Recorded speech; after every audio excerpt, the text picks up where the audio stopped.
There is no need for handcuffs, Babuji, answered one of the constables. You had better cover your face, or you will be recognized at the identification parade. Iqbal pounced on the opportunity.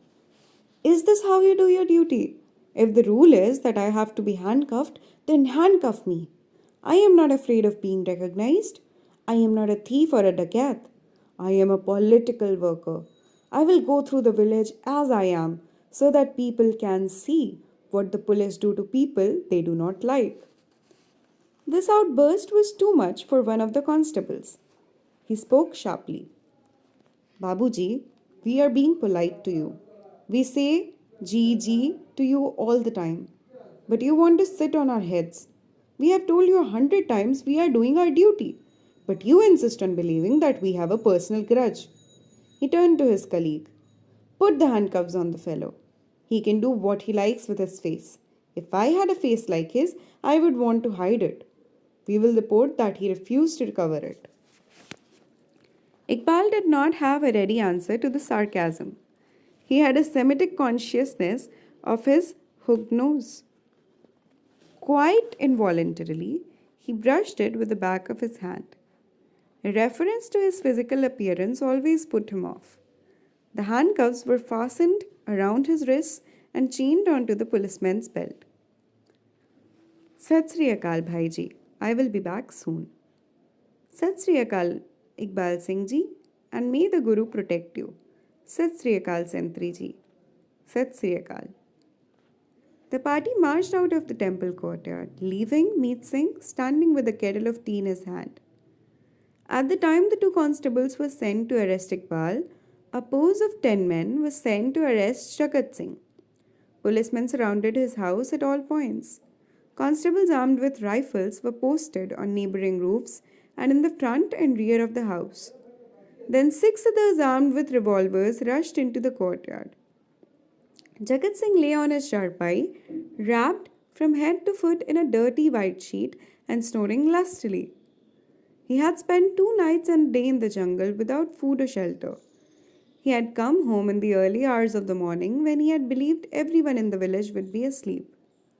But the neighbors had been vigilant, and the police was informed immediately. They waited till he had filled himself with food and was sound asleep. His mother had gone out, bolting the door from the outside. Jagat Singh's feet were put in fetters and handcuffs were fastened on his right wrist while he slept. Policemen put their revolvers in their holsters. Men with rifles joined them in the courtyard. They prodded Jagat Singh with the butt ends of their guns. "O Jagga, get up. It is almost afternoon. See how he sleeps like a pig without a care in the world." Jagga sat up wearily, blinking his eyes. He gazed at the handcuffs and the fetters with philosophic detachment, then stretched his arms wide and yawned loudly. Sleep came on him again and he began to nod. Jagat Singh's mother came in and saw her courtyard full of armed policemen. Her son sat on charpai with his head resting on his manacled hands. His eyes were shut. She ran up to him and clasped him by the knees. She put her head in his lap and started to cry. Jagat Singh woke up from his reverie.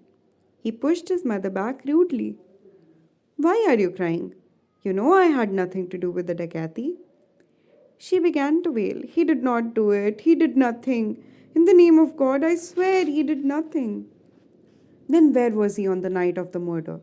the head constable asked. "He was out in his fields. He was not with the dacoits. I swear he was not."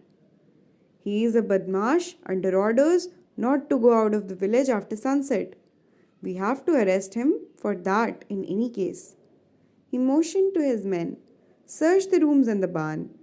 The head constable had his doubts about Jagga Singh partaking in a dacoity in his own village. It was most unusual. 4 constables busied themselves looking around the house, emptying steel trunks and tin cans. The haystack was pulled down and the hay scattered in the yard. The spear was found without difficulty.